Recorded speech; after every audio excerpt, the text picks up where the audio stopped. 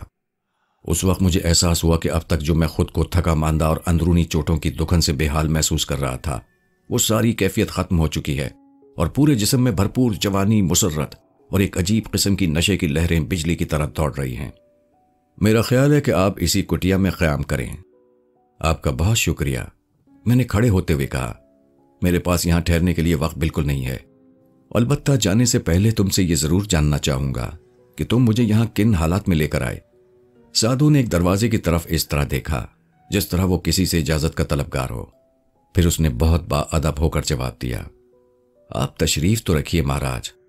اور میری حیرت کی انتہا نہ رہی جب میں نے دیکھا کہ وہ ویران خالی کٹیا ایک عظیم الشان ڈرائنگ روم میں تبدیل ہو گئی ہے، ایک ایسا ڈرائنگ روم جو شاید بڑے بڑے سیٹھوں کو بھی میسر نہ ہو۔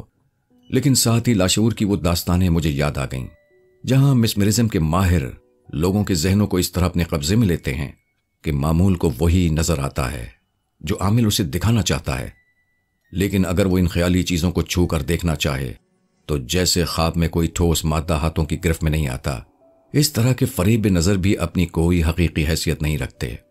مہاراج، میں نے سنجیدگی سے سادھو کو مخاطب کرتے ہوئے کہا، فریب کے یہ جال اپنے ہی پاس رکھو، میں جانتا ہوں کہ اس کی حیثیت ایک شراب سے زیادہ نہیں ہے۔ تم تو مجھے صرف اتنا بتا دو کہ وہ آدمی کون تھا جس نے پیچھے سے میرے سر پر حملہ کر کے بے ہوش کر دیا تھا، پھر وہ اس بے ہوشی کی حالت میں مجھے کہاں لے جانا چاہتا تھا، اور تم نے کس طرح مجھے اس کے ہاتھوں سے نجات دلائی۔ سادھو نے ایک بار پھر خالی دروازے کی طرف دیکھا، جیسے کسی نظر نہ آنے والے وجود سے جواب دینے کی اجازت مانگ رہا ہو، لیکن جیسے ہی اس نے دروازے کی طرف نگاہ اٹھائی، خوف سے اس کا چہرہ پیلا پڑ گیا۔ اس کے گھیروے لباس سے کہیں سے ایک نیلا شعلہ چمکا، اور 2-3 سیکنڈز بھی نہ لگے ہوں گے کہ وہاں سادھو مہاراج کے بجائے ایک مٹھی بھر نیلی راکھ پڑی ہوئی تھی، اور پھر وہ راکھ قالین سے ایک بگولے کی طرح ہوا میں تیزی سے گردش کرتا ہوا، وہ بگولا انتہائی بیش قیمت ایرانی قالین پر رقص کرتا ہوا قدیم طرز کے محلات کے ایک محراب سے باہر نکل گیا۔ میں نے اپنے بچپن میں داستان امیر حمزہ پڑھی تھی۔ اس طویل داستان میں بے شمار جادو کے محیر العقول کارنامے پڑے تھے، لیکن اس تھوڑے سے وقفے میں جو کچھ میرے ساتھ پیش آیا تھا وہ خود مجھے بے ہوش کر دینے کے لیے کافی تھا۔ میں بھول گیا کہ گھر سے میں رحیم کی تلاش میں نکلا تھا۔ مجھے یہ بھی یاد نہ رہا کہ رحیم کے بوڑھے باپ پر اس کی غیر حاضری میں کیا بیت رہی ہوگی، یا اگر چھپتے چھپاتے رحیم گھر پہنچ گیا ہے تو اب میری تلاش میں اس نے نہ جانے بے رحم مجرموں کے کس کس اڈے پر میری خاطر کیا کیا اذیتیں نہ اٹھائی ہوں گی۔ میرے سامنے اس وقت ایک جھونپڑی کے بجائے ایک طلسماتی محل تھا۔ قریبی ہیرے جواہرات سے مرصع ایک درخت نما کرسی پڑی تھی، فرش پر ایسے جھل ملاتے خوبصورت فانوس لٹکے ہوئے تھے جن پر نگاہ نہیں ٹھہرتی تھی، دروازوں پر سچے موتیوں کے پردے آویزاں تھے۔ میری عقل حیران تھی کہ اس جادو نگری میں کہاں آ پھنسا اور اب یہاں سے باہر نکلنے کی کیا سبیل ہوگی۔ میں نے فرار کا راستہ اختیار کرنے کے لیے ایک محراب سے پردہ ہٹایا تو وہاں ایسی شاندار خوابگاہ پر نظر پڑی جیسے تاریخی فلموں میں بادشاہوں کی خوابگاہیں دکھائی جاتی ہیں۔ اندر قدم رکھتے ہی چاروں طرف سے اتنی مدھم، ایسی دل آویز موسیقی کی نرم نرم لہریں سرگوشیاں کرتی محسوس ہوئیں کہ جی چاہتا تھا کہ آنکھیں بند کر کے لیٹ جائیں اور پھر مر جائیں۔ جانے وہ موسیقی کا اثر تھا یا میرے وجود کی تھکاوٹ کا اصرار تھا کہ میں اس خوابگاہ کی مسیری پر جا کر گر پڑا جس کے ہلکے نیلے پردوں پر ستارے اس طرح جھلملا رہے تھے جیسے میں انتہائی پرسکون لمحوں میں کھلے آسمان کے نیچے تاروں بھری رات کے نیچے لیٹا ہوا ہوں۔ پھر مجھے یقین ہو گیا کہ میں ایک طویل لیکن ناقابل یقین رنگین خوابگاہ کی کسی راہ گزر میں ہوں، کیونکہ مسیری پر لیٹے ابھی مجھے تھوڑی ہی دیر ہوئی تھی کہ سفید ساڑیوں میں ملبوس 2 داسیاں آہستہ قدموں سے کمرے میں داخل ہوئیں۔ داسیاں کہیں کہ غزالہ کہیں، میں شاعر نہیں ہوں، لیکن ان لڑکیوں کو دیکھ کر اور ان کی جھکی ہوئی نظریں اور تیز چاندنی میں ڈھلے ہوئے چہرے اور پھولوں اور خوشبوؤں سے تراشے ہوئے جسم دیکھ کر دل میں ایک ہوک سی اٹھی کہ کاش میں بھی شاعر ہوتا۔ وہ دونوں داسیاں غیر شعوری طور پر میرے حواس پر چھائی جا رہی تھیں۔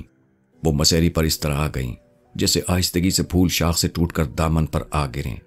ان کی نرم و نازک انگلیاں میرے لباس پر آ کر رک گئیں اور ان میں سے ایک نے کہا، مہاراج آپ کو اشنان کرانے آئے ہیں، پھر بھوجن تیار ہے۔ میں کہاں ہوں؟ میں نے حیرت سے پوچھا۔ ایک آواز آئی، بالک تو اسی کٹیا میں میرے سامنے ہے۔ میں نے نظر اٹھا کر دیکھا، وہی سادھو گیرو کپڑے پہنے، آگ کے شعلوں جیسا تلک لگائے،